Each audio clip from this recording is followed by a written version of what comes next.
नमस्कार, मैं हूं शिवानी शर्मा और आप देख रहे हैं कुछ तो है। महाभारत के मुताबिक जब कौरवों से युद्ध खत्म हुआ तो मोक्ष के लिए पांडव स्वर्ग की सीढ़ी की तरफ निकल पड़े। महाभारत में लिखा है कि स्वर्ग की वो सीढ़ियां हिमालय के आखिरी छोर पर बनी हैं। उस कथा के मुताबिक सिर्फ युधिष्ठिर ही स्वर्ग की सीढ़ी तक पहुंच पाए थे। वैसे हमारी आज की कहानी स्वर्ग की सीढ़ी से नहीं जुड़ी है, बल्कि कहानी का रिश्ता है एक ऐसी गुफा से जिसका दूसरा सिरा ठीक उसी पर्वत पर निकलता है जहां से स्वर्ग की सीढ़ी शुरू होती है। कई दंत कथाओं के मुताबिक पांडवों ने वाकई एक ऐसी गुफा बनाई थी। कुछ महीने पहले उत्तराखंड के कुछ चरवाहों को पर्वतों पर एक अद्भुत गुफा मिली थी। कुछ लोग उस गुफा के अंदर पहुंचे तो कुछ दूरी पर एक अद्भुत शिवलिंग भी दिखा। ऐसी तमाम निशानियां भी दिखी, जिसके बाद ये दावा और तेज हो गया कि ये वही गुफा है जिसे पांडवों ने बनाया था और गुफा का दूसरा छोर स्वर्ग की सीढ़ी तक पहुंचता है। लेकिन समस्या ये थी कि उस गुफा में बहुत अंदर तक कोई नहीं गया था। जिन गांव वालों ने उसकी खोज की थी वो भी चंद मीटर के बाद वापस लौट आए थे। उनके मुताबिक उस रहस्यमयी रास्ते से गुजरना मौत को दावत देने के बराबर है। फिर भी हमने तय किया कि हम उन रास्तों से गुजरेंगे जहां से पांडवों के गुजरने का दावा किया जाता है। अनादिकाल से एक परंपरा रही है, हरिद्वार और ऋषिकेश से होकर के ही जो है आगे की ओर बढ़ा जाता है। तो ऐसा लगता है जब पांडव यहाँ से बड़े होंगे, निश्चित रूप से उनका एक पड़ाव जो है इस गुफा में भी रहा होगा। उस गुफा में ही एक नया रास्ता खोजा गया है जिसके अंदर आज हमें जाना था। ऋषिकेश से लगभग 33 किलोमीटर दूर अब हम आ गए हैं और पहुंचे हैं गांव लोयल में। बताया जाता है कि जिस गुफा की तलाश में हम यहाँ पर आए हैं वो इसी गांव में है। लेकिन समस्या अंदर जाने की थी। उस नए और अनजान रास्ते पर हमारे साथ जाने के लिए कोई तैयार नहीं था। पुजारी केवल वहीं तक जाने के लिए तैयार हुए जहां तक सभी जाते हैं। जो नया रास्ता खोजा गया था वहां हमें अकेले ही जाना होगा।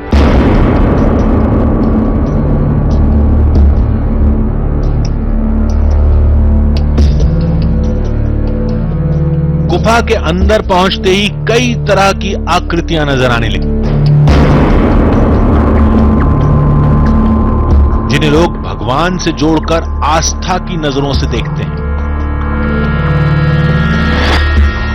केदारनाथ का शिवलिंग है जी। हाँ जी, ये जो है गणेश जी महाराज है।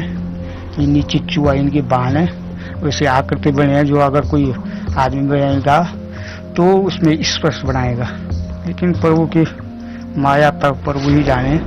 और दूसरी बात, बागंबर खाल के ऊपर हमारा नीलकंठ महादेव है। ये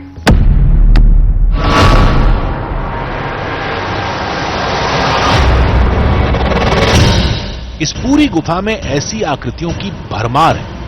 ऐसी रचनाएं पत्थरों के अंदर रासायनिक क्रियाओं से बनती हैं, जिन्हें तैयार होने में सैकड़ों लाखों साल लगते हैं।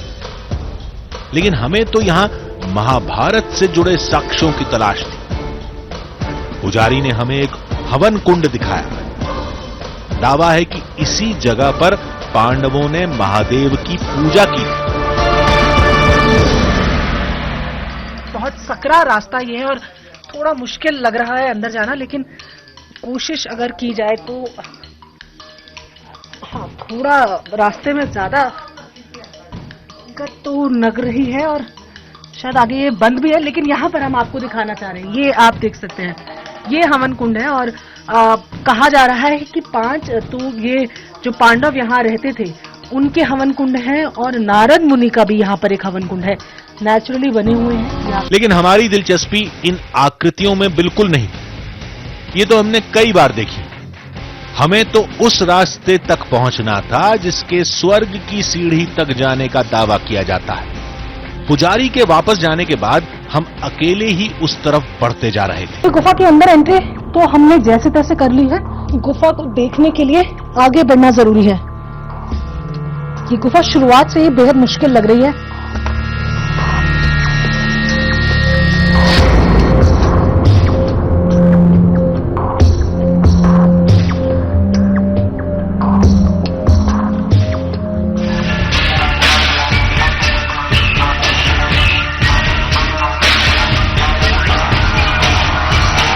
कदम दर कदम मुश्किलें बढ़ती जा रही हैं। वैसे भी इन रास्तों पर चलने वाले हम पहले शख्स थे।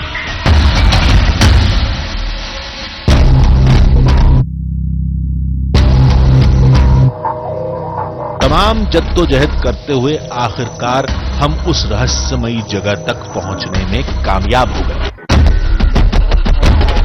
ये है वो रास्ता जिसके बारे में अभी तक हम सुनते आए हैं कि ये वो रास्ता है जो स्वर्ग के सीढ़ी की तरफ जाता है। ये रास्ता अब बंद है, यहाँ कोई इसके आगे नहीं जाता है। गांव वालों ने बताया कि उन्होंने यहाँ से पत्थर फेंक कर जानने की कोशिश करी कि ये कितनी दूर तक है, लेकिन इसका कोई अंत नहीं मिला। चलिए, लेकिन लोगों का मानना यहाँ से आगे नहीं जाया जा सकता, लेकिन जब यहाँ तक हम पहुंचे हैं तो थोड़ी कोशिश करने में कोई हर्ज नहीं है। देखते हैं क्या मिलता है। और यही हमारी सबसे बड़ी गलती साबित हुई। अंदर जाने से पहले हमें सावधानी बरतनी चाहिए थी।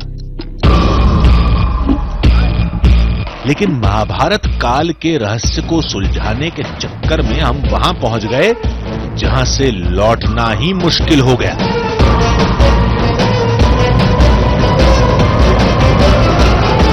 अब हम रास्तों पर निकल चुके थे जहां अभी तक गांव के वही कुछ लोग गए थे जिन्होंने उस रास्ते की तलाश की थी। उसके बाद खौफ के चलते कोई भी उन रास्तों से नहीं गुजरा था। वो रास्ता कैसा है, कहां तक जाता है, उसका कोई दूसरा सिरा है भी या नहीं, हमें कुछ मालूम नहीं था। बस स्वर्ग की सीढ़ी तक पहुंचने वाले रास्ते के रहस्य को सुलझाने के लिए हम आगे बढ़ते गए।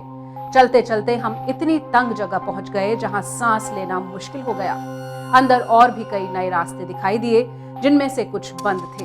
हमारा सफर कई बार ऐसे मोड़ से गुजरा जहां हमें लगा कि अब आगे बढ़ना मौत को गले लगाने जैसा है।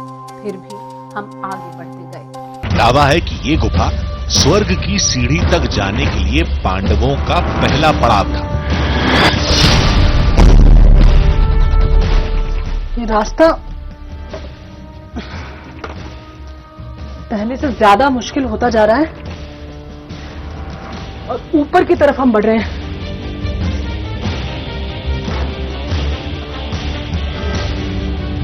पत्थर बहुत ज्यादा फिसलन वाले हैं।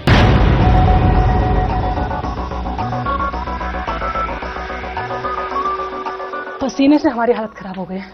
मेरे हाथ देखिए, पूरी मिट्टी यहाँ की गीली है। हमारे लिए ग्रिप बनाना मुश्किल हो पा रहा है।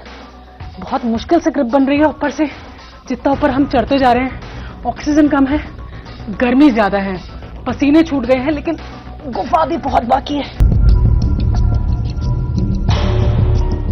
कुछ मीटर अंदर जाने के बाद गुफा में सीधे खड़े होने की जगह मिली। यहाँ के पुजारी बताते हैं कि सतयुग की है, यानी बेहद पुरानी है। ये देखिए, ये आप जब उत्तराखंड की खासतौर पर गुफाओं की बात करते हैं, पाताल भुवनेश्वर की बात कीजिए या ऐसी और कई गुफाओं की, इस तरीके की आकृतियां आपको जरूर गुफाओं में देखने को मिलती हैं। ये जटाओं जैसी लगती है और आमतौर पर जो ऐसे इलाकों के पुजारी होते हैं, पंडित होते हैं, वो यही मानते हैं कि ये शिव की जटाएं हैं। ये इधर आप देखिए कि इस तरीके की आकृतियां आपको ज्यादातर पहाड़ी गुफाओं में देखने को मिलती हैं। यहाँ इसको पकड़ कर बैठना इसलिए जरूरी हो रहा है क्योंकि बहुत ज्यादा फिसलन है। ये बहुत ज्यादा गीला यहाँ पर हो रहा है और यहाँ इस गुफा की अगर बात करें तो घुप अंधेरा है। घुप अंधेरे के साथ साथ यहाँ इन जो ये जटाओं जैसी आकृतियां हैं, इनसे पानी रिसता है, जिसके चलते ये देख रहे हैं आप, ये सब कुछ गीला है। आप ये मेरे हाथ पे देखेंगे किस तरीके से कीचड़ बन रहा है। ये सब कुछ यहाँ पर पानी से गीला है। पानी यहाँ लगातार रिसता रहता है, ये आप देखिए। और मान्यता है हिंदू धर्म में कि शिव जो है, भगवान शिव गंगा को अपनी जटाओं में धारण करते हैं। तो ये आप देखिए, यहाँ मानते हैं कि ये पानी, और ये क्योंकि अंधेरा है तो चमगादड़ भी बहुत है। बहुत सारे चमगादड़ यहाँ पर हैं जो लाइट पड़ने पर सामने आ रहे हैं। गुफा के आखिरी सिरे तक पहुंचने के लिए आगे बढ़ना जरूरी था। आगे बढ़ने के लिए चमगादड़ों को शांत करना जरूरी था, लिहाजा हम वहीं कुछ देर के लिए बैठ गए।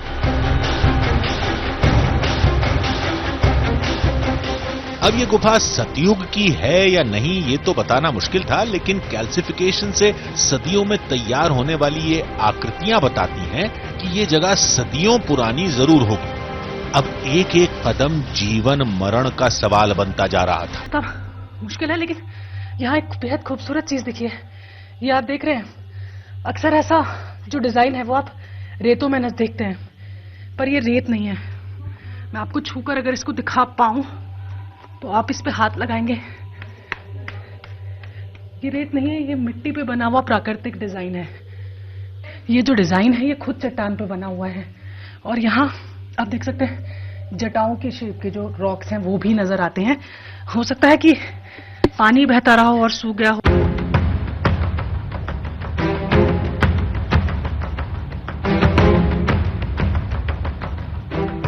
यहाँ से आगे जाना है हमें और जानना है कि क्या वाकई यहाँ कोई स्वर्ग की सीढ़ी है।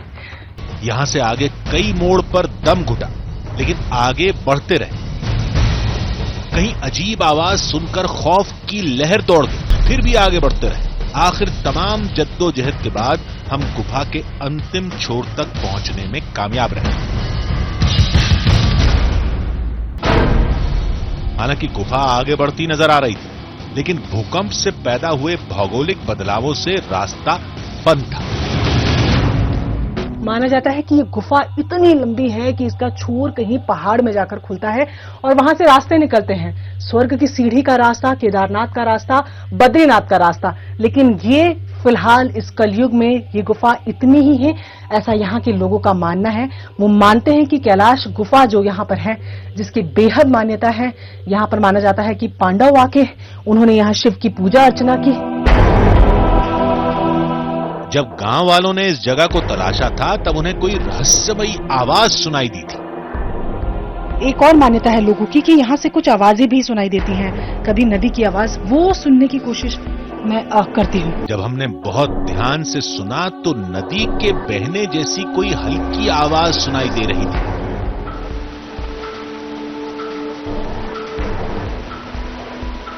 शायद इसी जगह से आगे गंगा नदी का प्रवाह।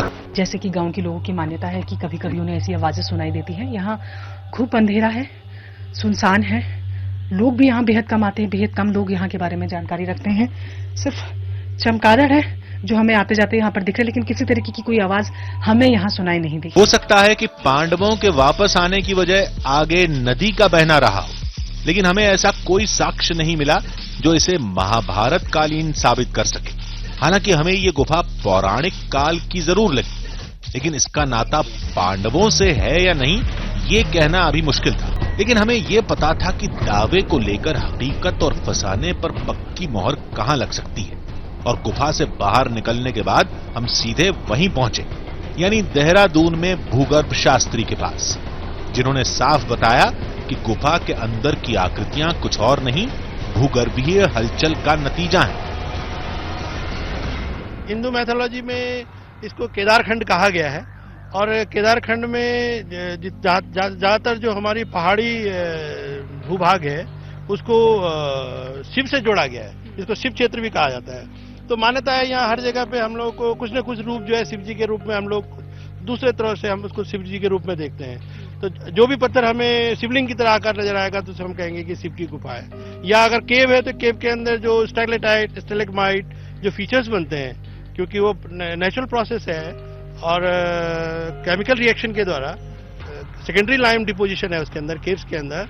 तो जो खड़े कॉलम्स आप नजर आते हैं या जो वर्टिकल अपलिफ्ट बेस पे फ्लोर पे खड़े रहते हैं, उनको हम स्टेलेक्टाइट और स्टेलेग्माइट टर्म यूज करते हैं। तो बेसिकली ये केव फीचर्स हैं, और इसको शिव के जटाओं से कहना, मैं एज ए साइंटिस्ट मैं उसको शिव की जटा नहीं कह सकता। हाँ, ये कह सकता हूँ कि this is one of the geological phenomena, these are the features which is developed by the। फिर नक्शे के हिसाब से यह भी बताया कि उस कैलाश गुफा की भौगोलिक स्थिति पौराणिक कहानियों में बताए गए पांडवों के रास्ते से भी मेल नहीं खाती। और ऋषिकेश से आप जब आगे बढ़ते हैं तो ये आप देखिए गंगा चल रही है, ठीक है, और ये गंगा का रास्ता है पूरा, आप देख रहे हैं। और इसके बाद ये देखिए यहाँ से एक डायवर्जन है, ये मंदाकिनी का जो कि केदारनाथ जी को जाता है, और इधर से जो जा रहा है रास्ता ये देखिए बद्रीनाथ जी को जा रहा है, ये बद्रीनाथ के लिए गया। ये सतोपंथ एंड भगत खड़क ग्लेशियर है, जिसको हम कहते हैं कि पांडव लोग अंतिम यात्रा अपनी स्वर्ग द्वार के लिए गए, वो ये रास्ता है। यहाँ पे आपको माणा के बाद सतोपंथ के अलॉन्ग ये स्वर्ग सीढ़ियां आज भी लोग जिनको ग्लेशियर की जो फीचर्स है उनको स्वर्ग सीढ़ियां कहते हैं। ऐसा कोई सॉलिड एविडेंस तो है नहीं कि पांडव इस गुफा में रहे हैं। रही बात ट्रैक की, तो आप देखिए कि जो गुफा आप बता रहे हो कैलाश गुफा, वो नदी से काफी दूर है, तो उसमें वहां पे तो प्रोबेबिलिटी कम बनती है। हालांकि नदी के किनारे की जो गुफाएं हैं उन गुफाओं में पॉसिबिलिटी हो सकती है, क्योंकि एकमात्र उस जमाने में शेल्टर रहा होगा रहने का, रॉक शेल्टर जिसको हम कहते हैं, या केव। जानकार के मुताबिक ये गुफा पूरी तरह प्रकृति निर्मित है, इसे मानवों ने नहीं बनाया।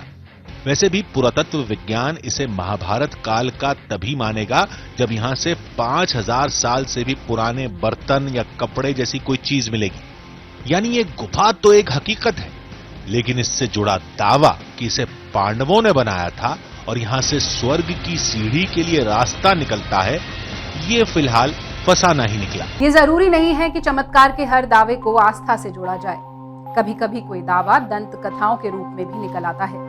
कुछ तो है में आज बस इतना ही। आपसे फिर मुलाकात होगी ऐसी ही एक और रोमांच से भरी कहानी के साथ। तब तक के लिए दीजिए पूरी टीम को इजाजत। नमस्कार।